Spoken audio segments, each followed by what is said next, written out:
me assusta e ao mesmo tempo me entristece ver tantos homens ressentidos. E traz uma pequenez pro cara também, né?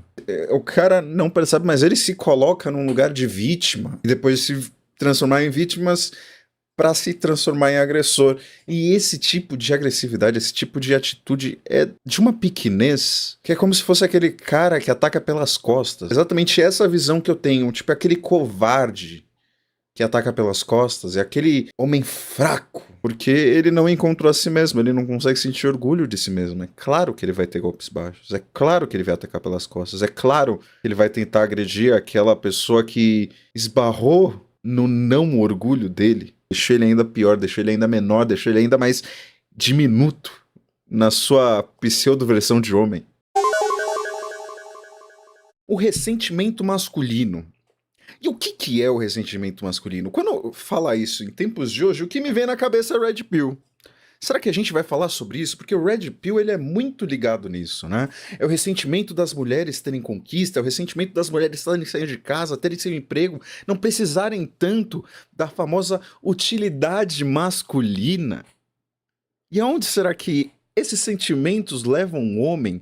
E quais perigos trazem esse sentimento? Será que é sobre isso que o Cortes da Sarjeta, que o Sarjeta vai falar hoje?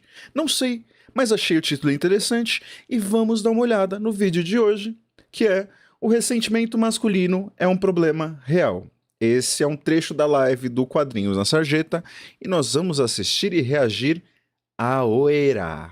Esse não está esgotado. Mas esse livro aqui tem um debate muito interessante sobre timos. Eu até vou pegar aqui uma definição de dicionário, tá? Eu vou escrever até que isso aqui quase é uma prévia do que a gente discute no Sarjeta Acadêmica, né? Mas eu acho importante deixar esse debate público. Essa é a palavra. Deixa eu destacar o meu próprio comentário aqui. É uma palavra antiga, como todas as palavras, né? Que nem a gente discute às vezes aqui patos, né? Que deu origem a paixão, patético, patologia, etc. Timos é uma palavra que pode ser traduzida para várias coisas, como, por exemplo, aqui eu até tô pegando a definição de dicionário aqui. Alma, espírito, ânimo, energia vital, coragem, paixão, ira. Engraçado que essa definição não traz ira, que é justamente a principal linha de raciocínio do Sloterdijk. Representa a parte irascível ou combativa da alma, ligado ao desejo de reconhecimento e honra, contrastando com a razão e o apetite. Então, assim, como várias das palavras do grego antigo, às vezes a gente não tem uma tradução imediata, né? Não é que nem logos que a gente traduz para razão, né? Esse é mais fácil, vamos dizer assim, embora tem toda uma discussão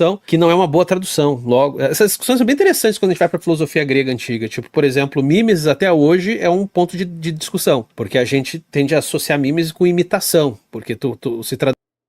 Isso é bem interessante, porque isso não é só uma discussão da Grécia Antiga, isso é uma discussão em vários textos que se traduzem e que tem uma tradição muito longa na história da humanidade, como, por exemplo, a Bíblia. Né? Traduções nunca vão ser fiéis à real ideia daquilo que é proposto no texto original. Por isso que a gente tem que ter muito cuidado das formas que a gente interpreta e traduz alguns textos que não vieram da nossa língua, porque às vezes eles querem dizer coisas que a gente interpreta de outra forma. Assim como quando a gente não tem o contexto daquilo, sabe? Quando certos coaches querem interpretar um trecho da Bíblia que diz que é mais difícil um rico entrar no céu do que um camelo entrar numa agulha. Mas deixa aí no ar. Mas o problema de tradução é um problema realmente real. Isso acontece não só no grego, mas também pro hebraico. E principalmente em línguas antigas, isso vai acontecer pra caramba. Traduziu mimesis do grego para imitatio, do latim, e do imitatio virou nossa imitação. Só que tem muita gente que fala que, pô, mas a mimesis, tu vai ler lá pelo menos no Aristóteles, não é exatamente uma imitação. Então, enfim, tem essas longas discussões aí sobre tradução é o caso do aletheia, que seria verdade, aí o Heidegger vai brigar e vai dizer que tá mais para desvelamento, por aí vai. E Timos é mais um exemplo disso. Só que o que é interessante que o Sloterdijk vai levantar é que ele vai dizer o seguinte, olha só, ele vai fazer toda uma história, uma espécie de história timótica, né, usando essa expressão agora, criando aqui certos neologismos, né, uma história do timos da política, né, por isso que o subtítulo é um ensaio político-psicológico, então ele vai pensar psicopoliticamente, ou política psicologicamente. A ordem dos tratores não altera o viaduto, mas cruzando psicologia e política, ele vai pensar como que o Timos se apresenta na história da humanidade. Para você que é comunista, lembre-se que o Sloterdijk é um autor ainda de direita, então ele é profundamente crítico ao socialismo e comunismo, e ele fala disso. Um dos capítulos do livro, inclusive, é sobre isso. Mas assim, é muito interessante o que ele traz ali, porque o Sloterdijk, para quem não conhece, ele é um filósofo nietzschiano, né, um leitor de Nietzsche, muito ligado ao Nietzsche, não só ao Nietzsche, né, mas muito através do Nietzsche. E uma coisa que o Sloterdijk vai falar, que eu acho muito positiva, o livro exatamente não é sobre isso, mas está ali no livro, ele meio que toca nesse assunto, é sobre o ressentimento masculino. Isso eu acho uma questão, vou ser bem franco para vocês, para mim essa é uma das... Agora sim chegamos no tema. Quando começou a falar de Nietzsche, eu já fui dando uma... poxa, Nietzsche... Daqui a pouco vai ter aqueles adolescentes falando que a vida não presta, piriri, poró, pão doce, ai... Uma palhaçada toda. Eu nunca parei pra ler Nietzsche, né? Mas quem lê Nietzsche não faz uma boa propaganda. Eles não são uma boa propaganda. As questões mais importantes atualmente. O ressentimento masculino. Isso para mim é uma das questões fundamentais dos dias de hoje. Porque me assusta, e eu acho que a gente tá vendo os números desse problema, a violência expressa desse problema. Me assusta o quanto que os homens, particularmente os homens heterossexuais e tal, eles estão ressentidos. Não sei quando você vai ver esse vídeo, essa live, mas... algumas semanas atrás, acho que perto da última semana de novembro de 2025, tivemos muitos casos midiáticos sobre feminicídio e esse ressentimento, né? Principalmente ligado a namoro, relações e afins. Então, acho que é por isso que o Sarujeta traz esse ponto muito importante, porque realmente, cada dia mais se apresentam casos piores sobre isso. Isso é definitivamente muito perigoso, assim como os movimentos Red Pill, Black Pill, Pseudo Pill, Alpha, Ômega, Beta, sei lá. Tudo isso, todos esses fenômenos incels, todos esses fenômenos, de minha opinião, partem desse ressentimento. Eu aqui no canal, eu vivo criticando ressentimento. Tem gente que fala assim, até é bingo, sempre tu fala isso, mas eu sempre falo isso porque é preciso falar, entende? Assim, a gente vive numa cultura do ressentimento que é muito tóxica, cara. Eu já cansei de falar que ressentimento é um negócio que faz mal pra todo mundo, não tem ninguém que ganhe com ressentimento, né? Sempre lembrando, o que seria ressentimento? O exemplo mais tosco, né? Mais simples. Ressentimento é um veneno que você deseja pros outros e você fica tomando o dia inteiro. Só que você vai se envenenando tanto com aquilo que depois você acaba, às vezes, destruindo a vida da pessoa do seu lado, mas você...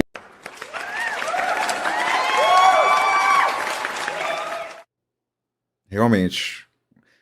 Ressentimento, acho que dá pra colocar a vingança aqui no meio, que eles estão ligados. Você já se destruiu antes, você já virou um zumbi antes de fazer mal pro outro. O ressentimento, primeiro ele zumbifica a gente mesmo, e aí depois a gente se torna um monstro. Mas é isso que o ressentimento faz. E esse ressentimento masculino que existe hoje em dia, ele tem a sua lógica. Homens hoje em dia são profundamente ressentidos porque todo o mito de masculinidade que foi ensinado aos homens, ele cada vez menos faz sentido, cara. Já falei isso aqui outras vezes. Você foi criado sobre os valores de que homens são protetores, de que homens são fortes, de que homens são guerreiros. Vai vir uma galera querendo desconstruir isso tudo aí, não importa, mas homens são criados em cima desses valores, certo? O homem... A grande maioria dos homens, né? Acho que dependente da orientação sexual e afins, é algo que a gente vai ver sendo exercido o tempo todo, né? Provém. Isso me lembrou muito um ponto, né? Que minha mãe, acho que em alguns aspectos ela nunca teve muito problema, assim, com algumas questões de tipo... Normalmente o homem não limparia a casa. Minha mãe fazia eu limpar a casa e ela tá certa. Quando minha tia viu isso pela primeira vez, ela abriu um escarcéu, ela... Não, mas como pode? Menino tá limpando a casa? Não, as mulheres que tem que limpar. E aí que entra um pouco dessa cultura de criação, né? Minha tia é mais velha, interior e tudo mais. E eu já era um jovem ali naquele caso. Mas quando eu comecei a sair da curva, veio uma força me puxar de volta para esse sentimento do o que o homem precisa fazer, o que o homem não pode fazer dentro de casa.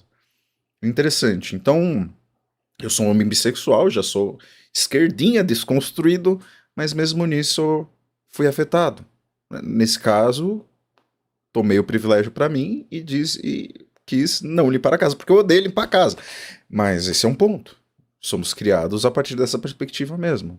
Provavelmente você de casa vai ter um exemplo desse também. Se você for homem, se você for mulher, você provavelmente vai ver alguém, ou provavelmente já viu alguém que foi criado dessa forma também. O homem garante a segurança da família, certo? Todos esses valores, eles ainda estão aí. Você vai dizer, ah, não, já foi totalmente desconstruído. Foi desconstruído meu ovo. Eles estão ainda na praça e seguem firmes. Esses valores ainda estão aí. E a questão é que essas coisas são só mitos. Eles não têm mais aplicabilidade, assim, a aplicabilidade deles no mundo atual é quase nula. É quase nula, porque o que aconteceu? A gente teve um avanço imenso da tecnologia, a gente teve uma modernização dos meios de produção. Então, assim, a força, a valentia masculina, cara, ela é atropelada por um Fusca 79, certo? Pode morrer sendo atropelado por um Fusca 79. Você, machão, fortão, você não é nada perto de um Fiat Uno com uma escada em cima. Não é à toa que o nosso imaginário ainda é muito de pega os super-heróis, pega histórias de espada e feitiçaria lá Conan. É os fortão, musculoso, que com a sua força ainda consegue fazer diferença no mundo.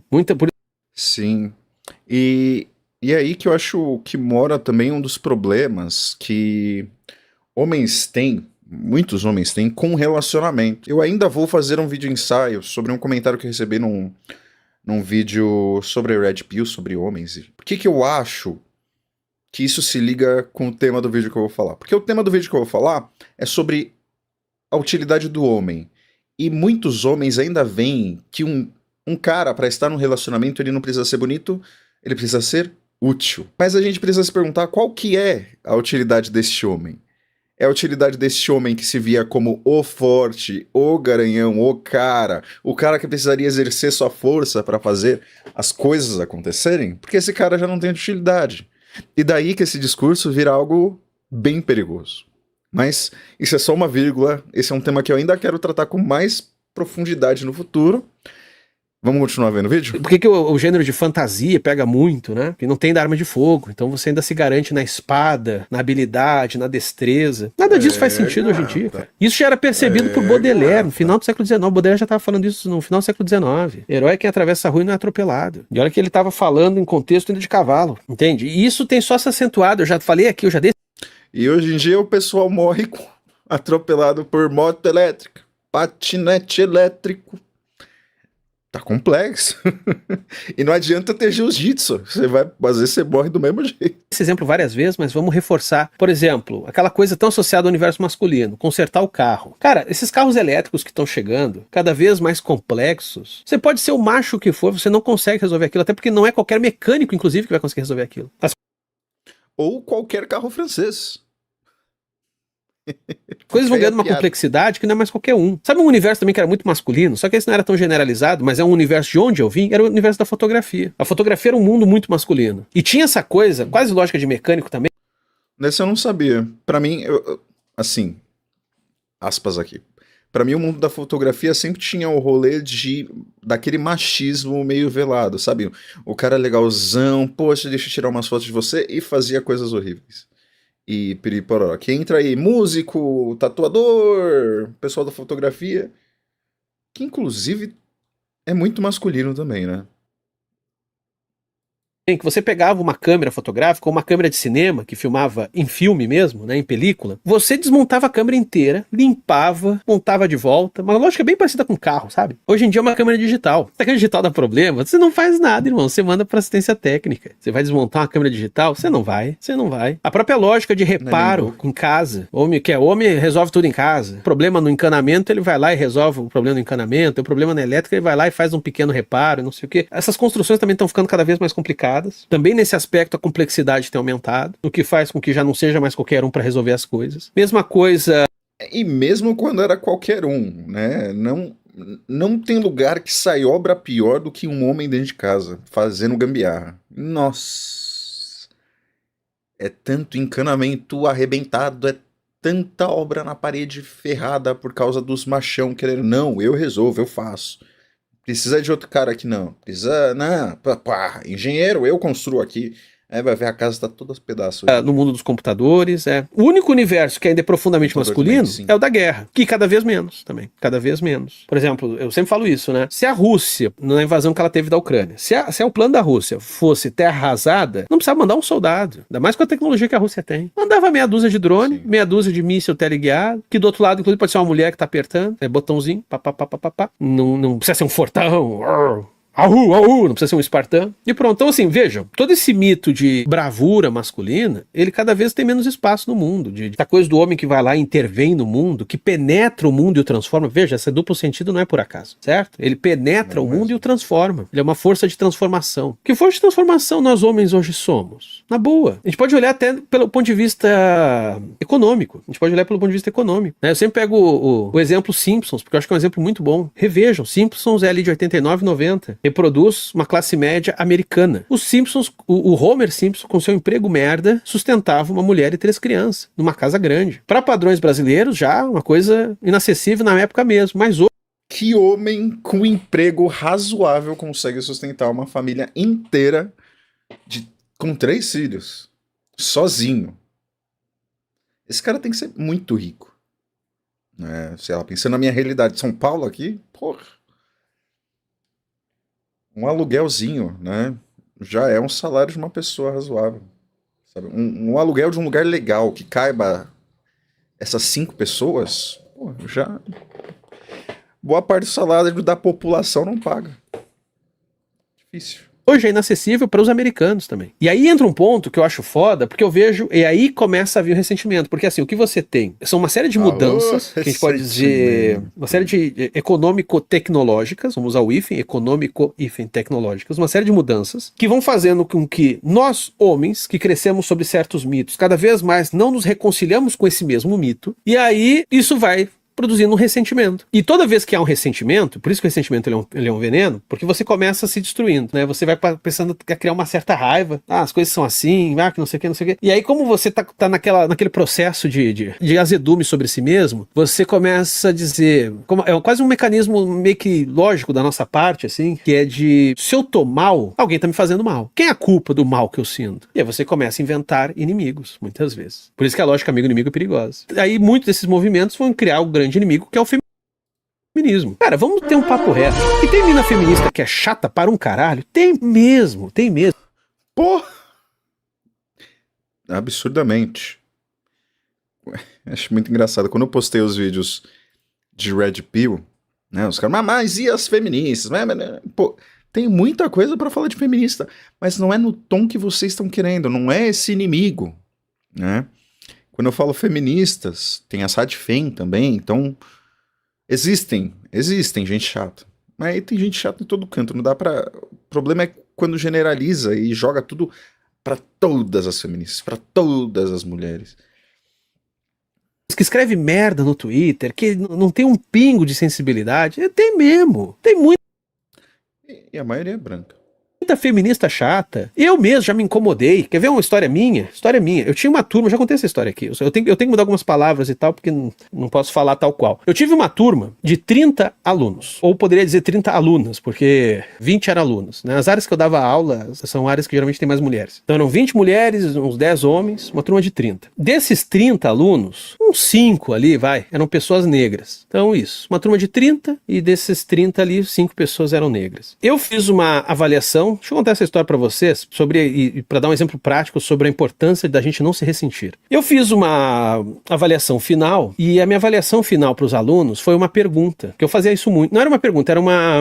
Eu nem lembro, eu basicamente, mas era sempre uma perguntinha só, sabe? Eu passava o semestre inteiro, eu passava um monte de texto, e no final eu fazia uma pergunta relativamente simples, uma lógica quase meio redação do Enem, sabe? Uma pergunta aparentemente simples, curtinha, que era a ideia para eles ver eles botando aqueles conceitos, aquelas filosofias em prática. E eu fiz como eu sempre fiz, e desses 30 alunos, 29 responderam e foram bem. Teve uma menina que botou uma frase só, ela respondeu uma frase, e visivelmente era uma frase assim meio de desdém, sabe? Assim, do tipo, sabe? Assim, uma coisa meio, sabe? Assim, tu vê que quando o aluno tá querendo cutucar o professor, sabe? Aí eu conversei com ela e falei, olha, tu vai ficar em recuperação porque tu não respondeu a questão, né? Assim, não tem nenhuma, da minha parte, não tem nenhuma penalidade, exceto a questão do rito mesmo da própria universidade. Você não respondeu a questão, né? Você vai estar em recuperação. Quando todo mundo fez uma redação, ela fez uma frase. Aí eu, pra ser gente boa, recuperou, sabe o que foi a recuperação? A mesma questão. Porque eu conversei com ela e falei onde é que ela podia ter desenvolvido e tal. Aí na recuperação eu dei a mesma questão, ou seja, dei um presente pra guria, né? Pra ser aprovado. Ela respondeu a mesma frase. Pensa pra cutucar. E veja, a frase não aprendi nada nesta merda. Eu até admiraria se fosse um protesto. Não, era uma coisa mais assim, era uma coisa bem simplista, assim, sabe? O que eu aprendi é que a narrativa funciona assim, tá? Sabe, era realmente um desdém, assim, era desdém. Aí eu não tive opção, né? Ela acabou reprovada. No dia seguinte, ela espalhou que eu a reprovei porque ela era mulher e negra, porque ela era um dos poucos alunos negros daquela sala. Ela espalhou que eu a reprovei porque ela era mulher e negra. E tinha um colega dela, um chatinho do pessoal, que não gostava de mim, por causa dessas provocações que vocês vinham fazendo em live. E aí eles começaram a espalhar isso, que eu havia reprovado uma mulher negra, e eu fiz isso porque ela era mulher e negra. Isso só... Nossa, isso é desleal. E o pior é que ferra tanto o rolê dos outros, né? Tipo, porque tem muita gente de picuinha no meio. Ah, psorista, tem. Petista também tem. De todos os meios, tem a turminha que acaba com a fama do rolê. Tipo, até gosto de Jesus, só o fã-clube que incomoda, sabe? Não foi pra frente, porque todos os alunos saíram em minha defesa. A mulherada falou tudo isso, não vem com essa.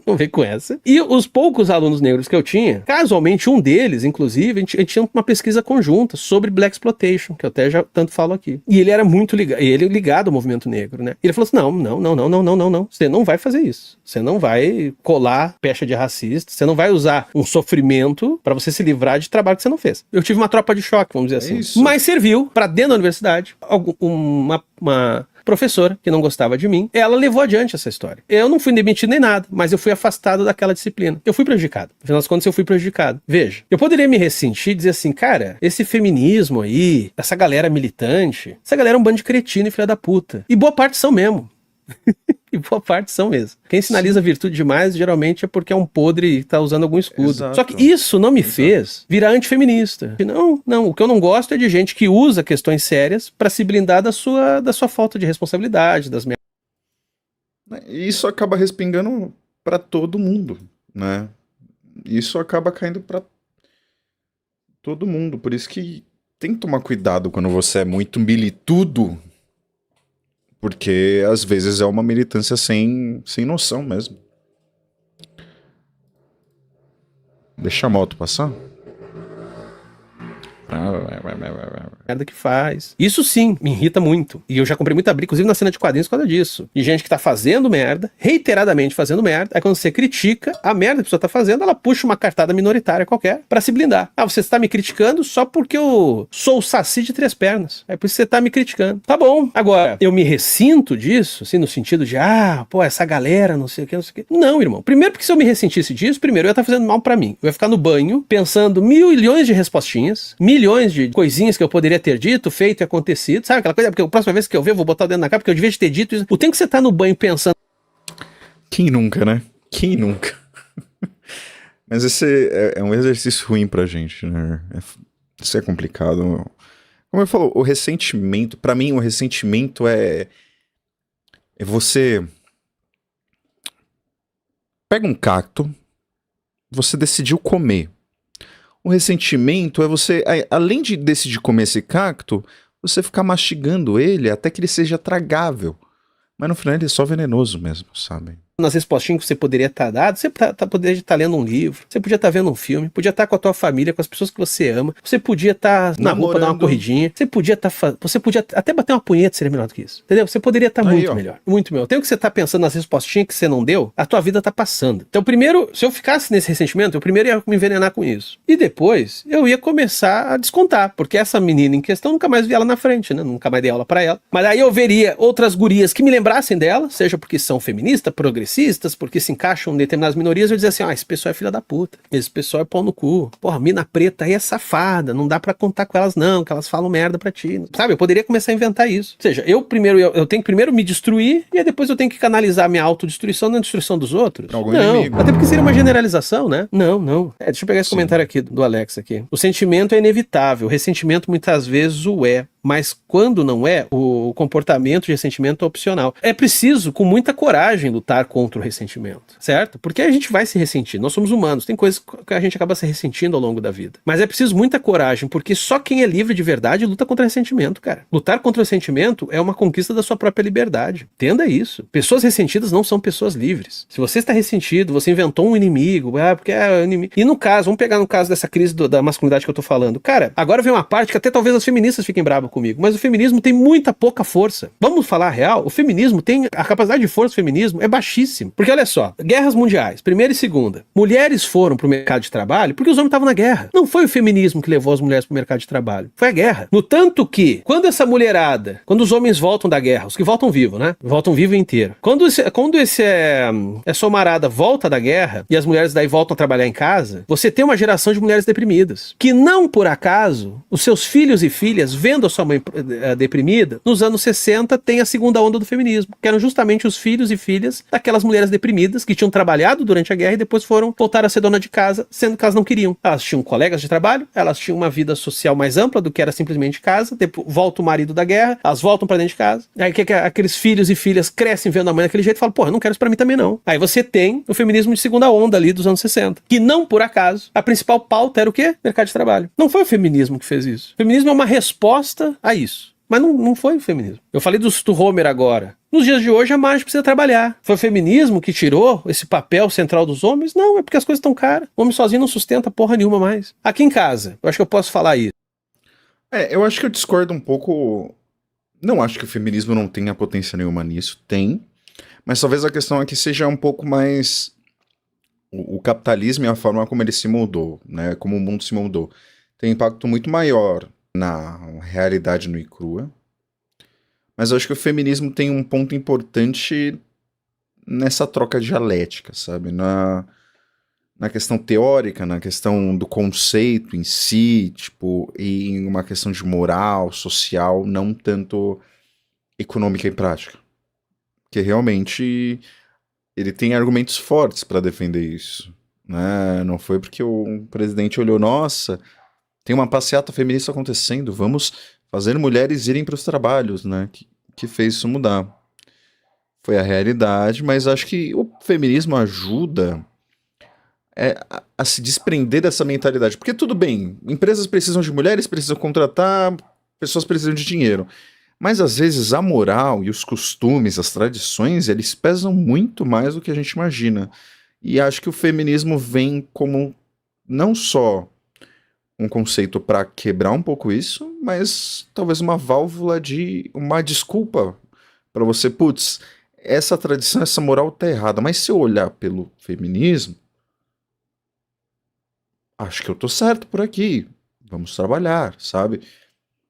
Mas vamos ver pra onde vamos. A Thaís já falou, olha, não me importo de ficar sendo dona de casa. A Thaís adora cozinhar, passa o dia inteiro inventando coisa na cozinha se ela pudesse. Mas eu tenho um canal no YouTube, certo? Amanhã o YouTube pode deletar meu canal. Então a Thaís segue trabalhando também. Porque se dá uma merda aqui, a Thaís tem o emprego dela, não sustenta. Foi o feminismo que criou isso tudo? Foi o feminismo que criou essas condições? Foi o feminismo que tirou do homem esse seu protagonismo mítico? Não foi, cara. Pode ter umas feministas que adoraria dizer, não, foi a gente. Não, pior que não foram vocês, desculpa, mas não foram também vocês. Pois é, aqui, ó. Eu queria ficar em casa jogando videogame enquanto meu macho trabalha. Pois é. Então, assim, o que eu quero dizer é que eu fico vendo, por parte dessas teorias masculinistas, um profundo rancor, ressentimento do feminismo. Vou repetir, tem muita feminista chata e sem noção? Tem pra cacete. Algumas são tremendamente filhas da puta? Sim, eu fui vítima de uma delas, inclusive. Mais de uma até. Tem outras histórias aí. Mas eu não vou me ressentir. Primeiro porque isso vai me fazer mal. E segundo porque eu vou estar inventando um espantalho, cara. Aí pra não ficar nessa coisa abstrata, porque eu também... muitos homens estão nessa situação de desconforto, porque não tem respostas concretas, o pessoal fica na abstração. Uma abstração que eu acho horrível é o macho desconstruído. Aliás, esse é um que eu realmente acho uma merda. Olha, eu tenho uma vontade de votar no Bolsonaro quando eu escuto o macho desconstruído. Puta que pariu, cara. O que quer dizer isso, cara? Não quer dizer... É pior que a maioria das vezes o cara que vem com esses discursos é justamente o pior cara possível, né? Quando a gente fica muito no discurso, o discurso é uma intenção, não foge à regra. E daí quando vem esses caras, muito feminista, ai meu Deus, desconstruído e afins, tem uma intenção. E às vezes a intenção é só pegar mulher mesmo. É merda nenhuma. O que é macho desconstruído? O pessoal pegou a ideia de desconstrução do Derrida, usa esse termo como fosse qualquer merda. O que é o macho desconstruído, porra? Me diz aí um exemplo de macho desconstruído. Pra mim não faz o menor sentido. Me desculpa por ser homem, essas porra aí. Feministo? Sabe o que é um feministo? Sabe o que é a porra de um feministo? Feministo é um filho da puta que usa de estratégia pra comer as minas, falar de Belchior e dizer que se pudesse sentiria as dores dela da cólica, pra depois, quando eles estiverem juntos e rolar uma briga, ele vai tirando a mina pra louca, até essa mina se... É isso que o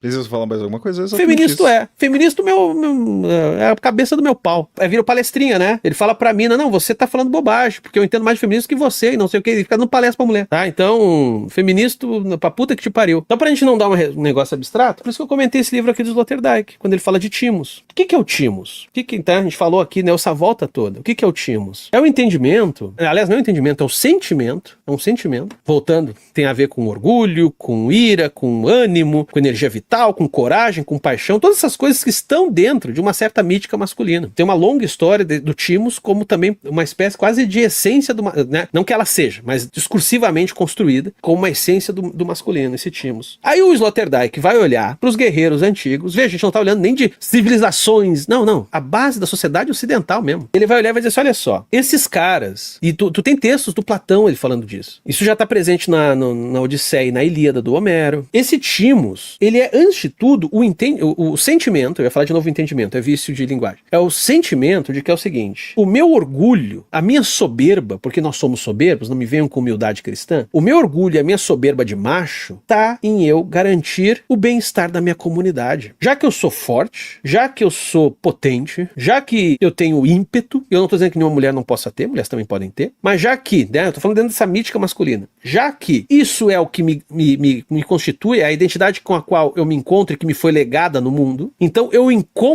me reconcilio com o meu orgulho a partir do cuidado da minha comunidade. Isso é um guerreiro. Isso é um verdadeiro guerreiro. E no sentido trágico, tá? No sentido trágico antigo, porque o guerreiro, que eu sempre falo aqui, ele entende que o destino pertence aos deuses. Então se vier uma nação inimiga muito poderosa, ele vai dizimar teu povo. Você sabe que você vai perder. Mas você encontra dignidade no ato da luta. Aí pulamos pros dias de hoje. Porque vai muito pelo conceito de honra, né?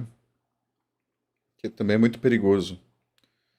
Mas quem nunca se viu um pouco preso nesses conceitos também, sabe?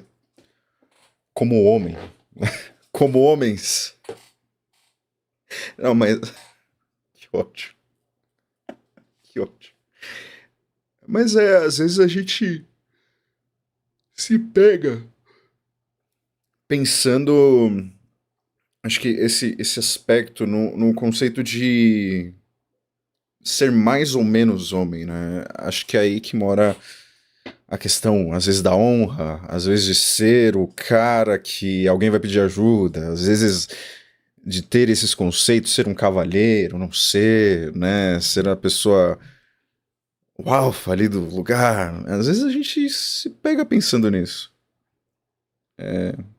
E é engraçado ele falar isso porque realmente remete a essa ideia do homem morrer primeiro, o homem, né, independente do que aconteça, se sacrificar pela comunidade. Isso é realmente bem forte. Só que hoje em outros aspectos. Culpa é do feminismo. Porque é sempre muito queixume. Se não é o feminismo, é qualquer... tá sempre se queixando. E é uma coisa muito individualista. 500 dicas de como é que você deve tratar a mulher, porque se você tratar a mulher assim, porque não sei o que, que não sei o que, é sempre uma coisa muito voltada a uma espécie de gestão do desejo, saca? Como é que eu lido com o meu tesão por mulher e como eu tô vendo as mulheres como uma ameaça, como é que eu lido com esse querer e ao mesmo tempo ter medo, etc, etc. Que qualquer homem adolescente passa por isso, né? Você gosta muito e ao mesmo tempo você morre de medo. E aí essa ética, esse timos, ele se fudeu, se perdeu. Sabe, eu tenho vontade, e esse é o problema dos dias de hoje, por exemplo, esse canal aqui no YouTube me consome demais o tempo. Eu ainda vou montar minha ONG, que vai ser Broncos Unidos, tá? Pode ter mulher, pode ter homem, mas eu quero chamar justamente uma macharada. Eu vou montar uma ONG só de homem bronco. E sabe o que a gente vai fazer? Sabe o que a gente vai fazer? A gente vai fazer um cursinho de como fazer, de construção civil, blá, blá, blá, blá, e a gente vai em comunidade pobre e vai erguer casa. A gente não é forte, a gente não é bronco, vamos construir umas casinhas, porra. Conseguimos aí um patrocínio pra material de construção, vamos erguer as casas.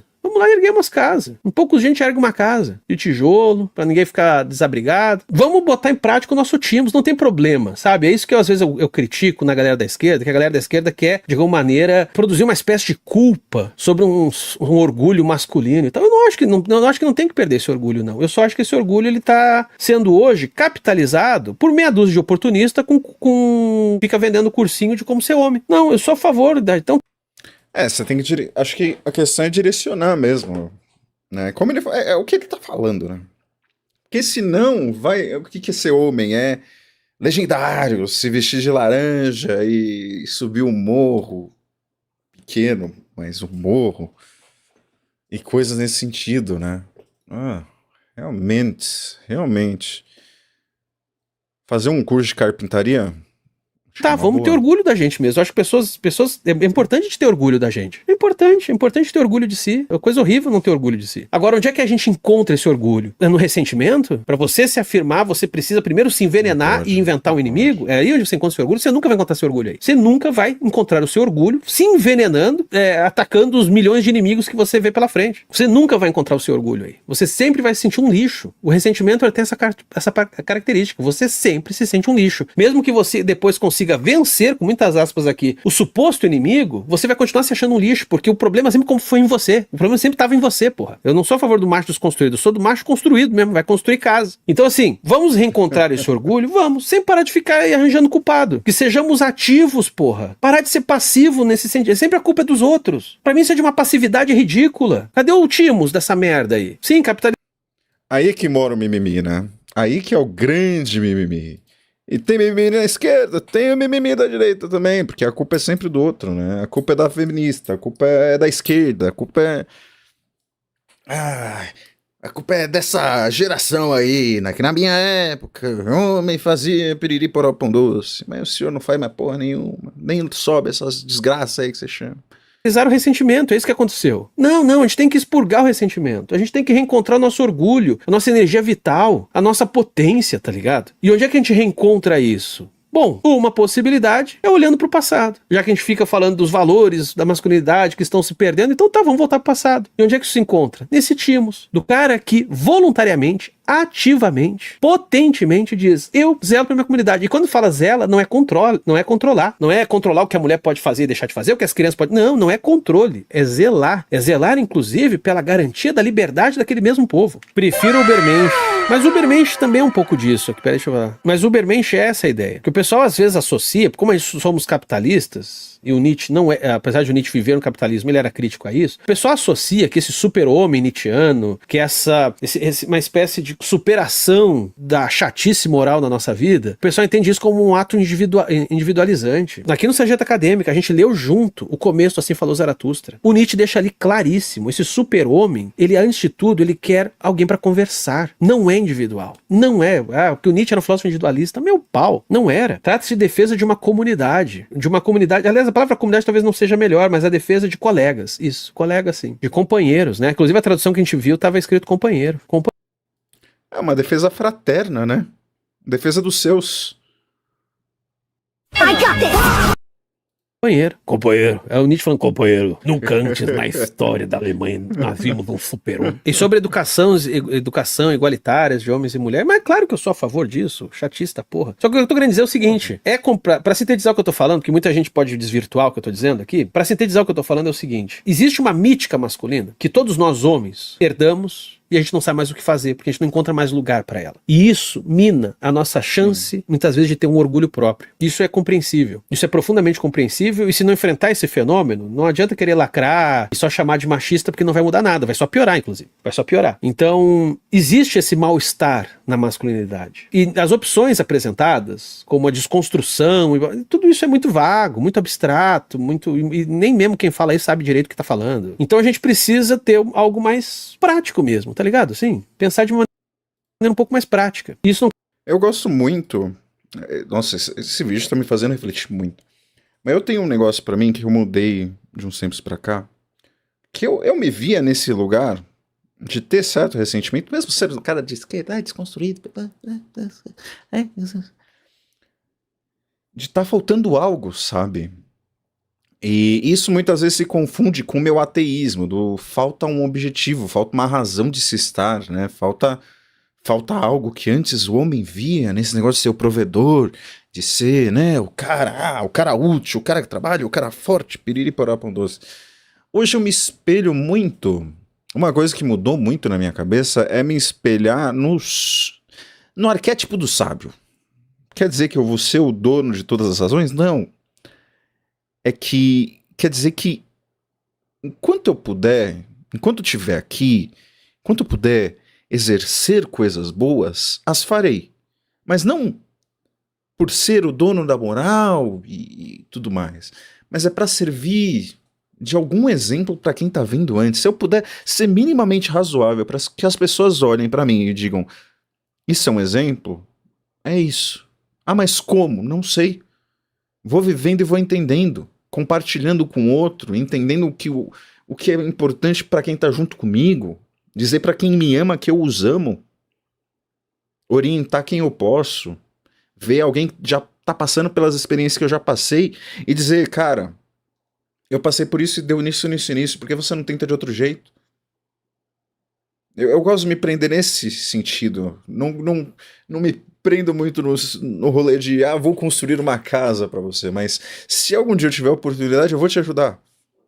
Porque o meu mote, em algum momento, virou, eu quero ver as pessoas, as pessoas que me cercam bem. Eu posso me sacrificar por isso. Algumas vezes, às vezes não, às vezes eu vou ser individualista, tudo bem. Mas acho que isso é uma mudança de chave muito importante, porque sai desse lugar de tipo, eu, por mim, pra força, e vai pra um lugar de tentar abraçar, não o mundo todo, mas parte do mundo, e tentar fortalecer esse mundo. Eu acho que isso caminha um pouco pra onde o Sarjeta tá levando. Acho que daí que eu me encontrei um pouquinho mais e não tenho essas questões, tantos ressentimentos que eu vejo muitos caras terem. Que deixa você irracional, né? Acho que o lado de ficar racional, de levar as coisas para outro lado é esse. É um lado bom, né? Algumas coisas começam a fazer um pouco mais sentido e outras não fazem o menor sentido, né? Esse mimimi de tudo é culpa do outro. Vamos trabalhar para consertar isso. Tal. Quer dizer, pensar de maneira superficial, pelo contrário. E é por isso que eu falei aqui, eu acho que pensar a respeito do Timos é um bom caminho, tá? De modo a recuperar esse orgulho, essa ira, quando a gente fala ira, parece que é raiva pelos outros, não, mas é uma ira que tá mais próxima daquele tesão de viver, sabe? Do tipo, agora eu peguei pilha, vou fazer. É de reencontrar isso por uma esfera que não é do ressentimento, porque o ressentimento também produz ódio, né? Produz ira. Não, pensar numa alternativa que não seja do ressentimento, porque há muitos motivos para homens hoje se sentirem mal na sociedade, e o que está acontecendo é uma grande...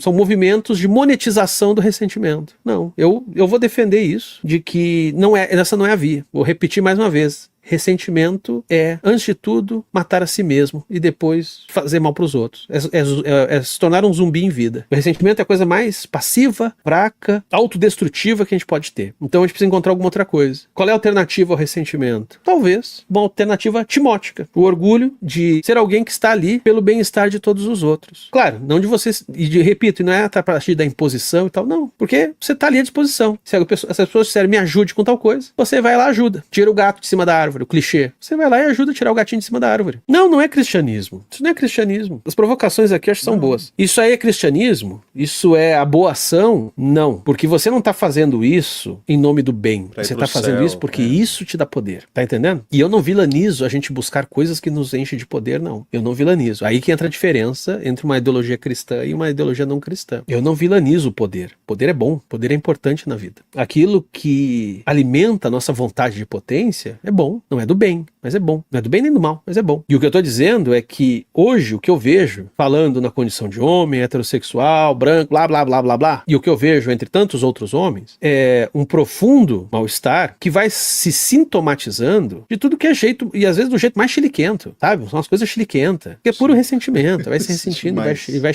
e vai chilicando, sabe? Hoje eu vejo, por exemplo, canais, por exemplo, no caso de cultura pop, eu vejo uma almarada em canal de cultura pop reclamar de coisa que era o nível de reclamação que tu tinha em revistas femininas dos anos 80 e 90. Pessoal, hoje os homens bronco, que falam de cultura pop, eles dão mais chilique do que a revista Capricho dava nos anos 90. Nossa. E por que isso acontece? Aí tem gente que fala que são viados enrustidos. Não, isso é bobagem, não é nada disso. Acontece que isso é uma pessoa já zumbificada por uma lógica do ressentimento. E aí começa a ficar... Aí quando uma pessoa já tá ressentida, ela começa a ficar... Ela esperneia por qualquer coisa. Ela vai esperneando. Os sintomas vão aflorando, sabe? A flor da pele. Aí a pessoa fica reativa. Tudo que ela vê, ela fica reativa. Ela não gosta. É ruim.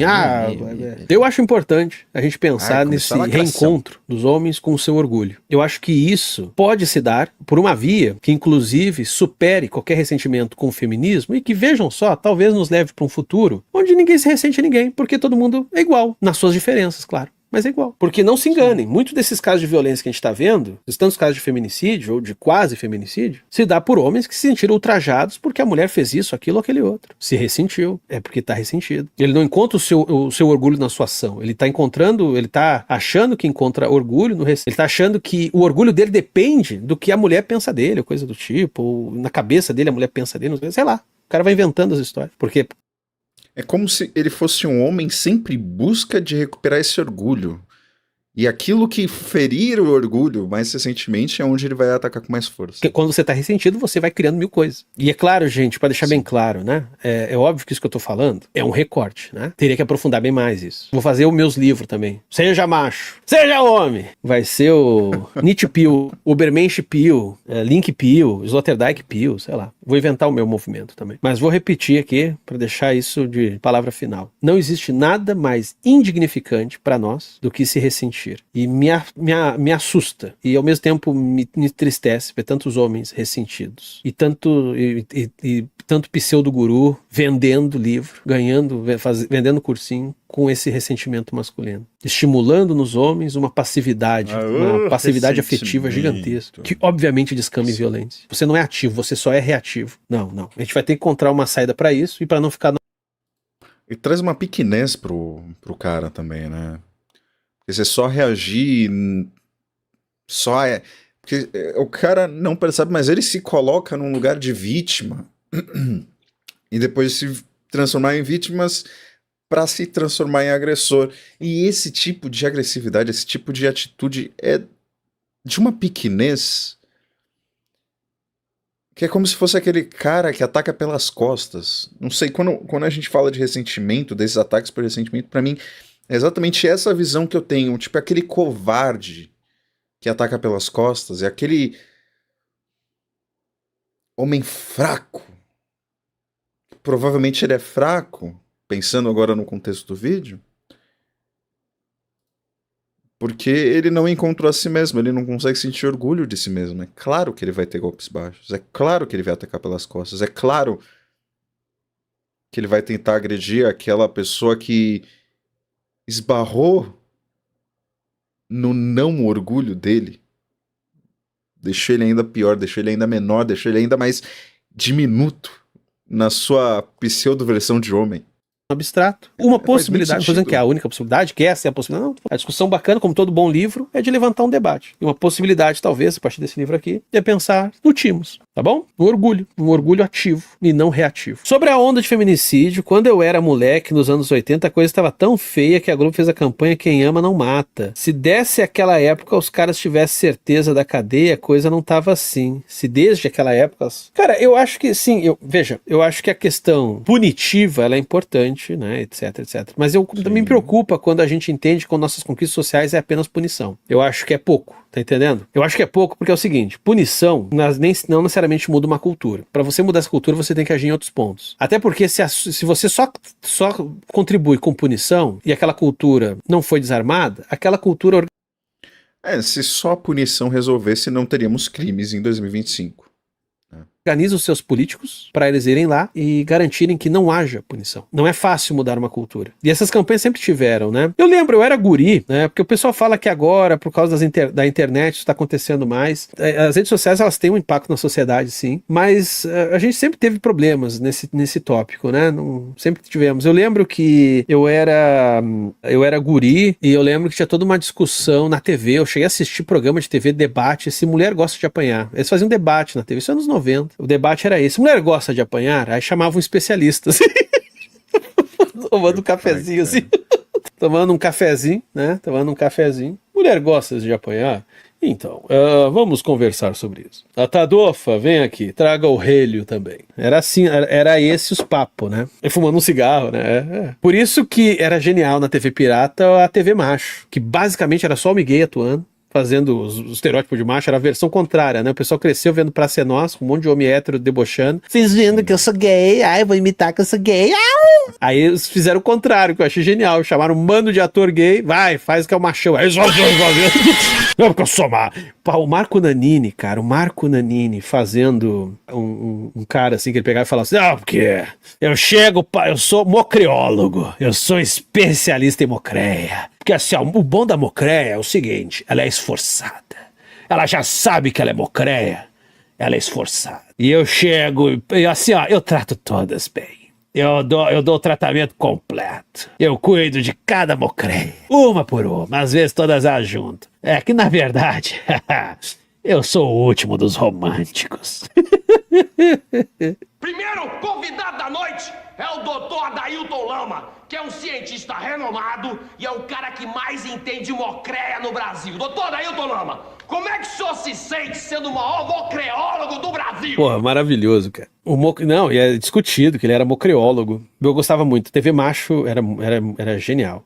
Era genial. Já não O é pessoal da aqui minha chocado. época, Marco já Nanini não- é gay. não é Porra! Ó, a gaydade de vocês, hein?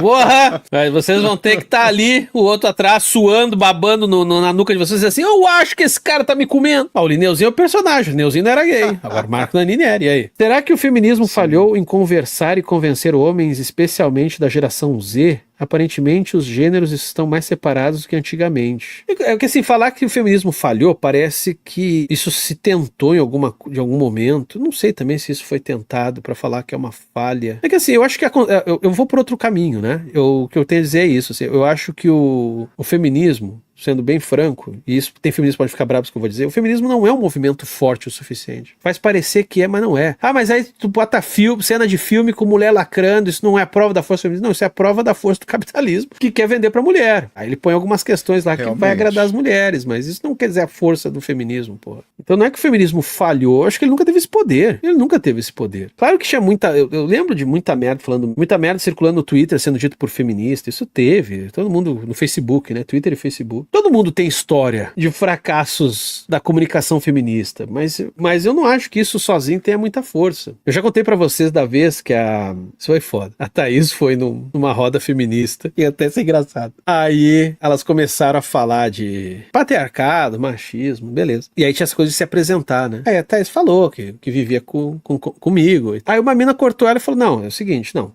desculpa, mas o que você tem a dizer não conta porque você já está sujeito a um macho. Eu fiquei pensando se era pessoal. Vai ver a guria me... Nossa, meu pai. Muito feminista da parte dela. Muito feminista da parte dela falar disso. conhecia. Beleza. E daí pergunto só o comentário do vídeo dele. Nossa, o feminismo falhou em conversar. Acho que o feminismo, em alguns aspectos, nem tentou conversar com muita gente. Isso que eu acho complicado. Mas enfim, aí a Thaís levantou e foi embora, né? Já que o que ela tinha a dizer não importava também, então. Aí a Thaís saiu. Isso aconteceu. Outra situação que foi engraçada. Isso eu já contei aqui, mas eu não tenho orgulho dessa. É que assim, gente, eu não tenho muita noção, tá? Eu tenho dificuldade, meu filtro social é baixo. Mas isso aconteceu. Que foi a vez que uma conhecida minha, super feminista, mas aquele tipo de feminismo meio caricato, assim. Minhas amigas feministas que estudavam feminismo, ninguém gostava dela. Era uma doidinha. No fundo ela era meio doidinha. E aí, mas ela abraçou, assim, a causa feminista e falava muito. E muita mina começou a se cantar com ela porque ela tinha uma oratória boa, apesar de só falar maluquice. Aí um dia ela discursando ali, era coisa de... Discursando pode dizer, né? Era um grupo ali de roda de pessoas e ela falando, mas ela se empolgou e começou a falar e um monte de gente começou a concordar. E aí ela pegou e falou assim, não, porque boquete é patriarcado, é a mulher se sujeitando ao falo do homem e não sei o que, não sei o que, não sei o que. Ela começou a fazer um longo discurso anti-boquete. E aí, eu achava ela meio gostosa, inclusive. E aí, como sempre, eu falo mais rápido do que eu penso. Ela, não sei o que, boquete não pode. Aí eu bem rápido pergunto assim, falo alto. E de 4, pode? Mas, porra, foi muito inocência. Porque eu fiquei pensando assim, né? Se o boquete uma sujeição de 4 também vai ser. E aí eu olhando pra ela falando. Eu dei uma de Godines na escolinha do professor, da escolinha do professor Girafales, assim, sabe? Solta aquele comentário aleatório no fundo. Mas a guria tava lá empolgado falando do antiboquete, eu perguntei se de 4 podia. Aí parecia assim que eu tava debochando, sabe? Mas não, foi uma curiosidade muito honesta, assim, muito... Porra. desejosa. Acabou a conversa ali, né? Gerou um silêncio constrangedor. Eu vi que eu não tava. Eu vi que eu não tava sendo, acho que, muito bem quisto ali. Ei, homem! Ei, homem! E aí, pode ou não pode? Tu acredita que eu não lembro né? se teve resposta, se ela respondeu? Eu não lembro mais. Eu acho que eles mudaram de assunto. Assim. Eu não lembro se podia. Eu não lembro, realmente eu nem lembro do desfecho. Eu só lembro que gerou aquele silêncio constrangedor. Eu acho que desconversaram. Aí o assunto foi para outro. Porque não era exatamente uma palestra, né? Era uma roda de pessoas no intervalo conversando. Agora, tirar isso pra desmerecer o feminismo como um todo, aí eu acho doideira, cara. Todo movimento político tem seus doidinhos. Todo movimento político tem seus doidinhos. Inclusive o feminismo tem suas doidinhas. O pessoal pega assim, olha só, eu tenho que ficar preocupado quando o movimento inteiro é só maluco. Aí tudo bem, aí a gente começa a ficar preocupado. Mas sempre, todo movimento político tem os seus... É que nem protesto, eu acho tão doido, assim, quando alguém quer desmerecer um protesto, aí pega ali meia dúzia de gente muito estranha andando junto com os cartazes malucos. Todo protesto, seja de direita, seja de esquerda, todo protesto vai ter aquele cara, aquela meia dúzia. Queremos injustiça. Pô, qualquer protesto hoje vai me lembrar dos protestos do Felca, velho. Desculpa. Perdão. Sempre. Não importa o que você vai. Feminismo é bom, mas devemos ter preconceito com patricinhas make feminismo great again. É que assim, o pessoal cria muita coisa em cima do feminismo. Feminismo é basicamente a demanda de emancipação da mulher. Assim, não tem muita coisa também, sabe? Assim, tipo, não tem muito o que inventar nisso aí. A emancipação da mulher me parece uma pauta legal. Eu apoio. Não tenho nada contra. O que eu teria contra? Aí tem os desdobramentos, né? Sufrágio, salário, etc. Tem 500 desdobramentos. Mas eu digo assim, o núcleo duro é relativamente simples de entender. A emancipação da mulher. A gente pode, às vezes, debater certos entendimentos que podem se tornar equivocados. Podemos. Mas ali o núcleo do negócio me parece ok, né? Eu acho que assim, você já viu esse novo fenômeno de heteropessimismo, cansaço e frustração de mulheres em relacionamentos heterossexuais? Quase um MGTOW feminino, simplificando. Sim, tá rolando bastante, inclusive comunidades que estão se organizando sem homens, né? E assim, isso vai piorar, isso só tende a piorar, né? Assim, tipo, eu digo assim, uma certa... Sabe aquele futuro do filme Her, lá com Joaquin Phoenix? Só tende a ficar pior, porque os robôs que estão sendo construídos vão ter uma pele sintética cada vez mais realista. Irmão, ou você vai comer ou ser comido por um robô. Vão por mim. Essa é a maravilha do ser humano, tá? A gente cria as coisas para elas serem inúteis. Estamos fazendo robôs que vão ter 1000 funções na sociedade. Acho que aqui já encerrou. Então, o papo triangulou pro comer robô do nada. Do nada. Achei que ele ia emendar, não. A partir do momento que os homens ficam mais ressentidos, né? Eles fazem mais coisas contra as mulheres não vão querer mais isso, elas também vão se privar desses homens para justamente manter a sua integridade. Mas degringolou para fazer robô, para, né, ter amores com robô. Vamos encerrar por aqui. Mas é isso. Achei muito legal a discussão do Sarjeta. E se você gostou do vídeo, lembra de deixar o like, comentar e se inscrever para fortalecer o rolê.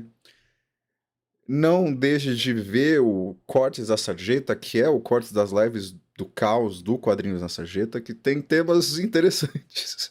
E às vezes que vão para lugares que não imaginei que fossem. Mas é isso. Ai, ai.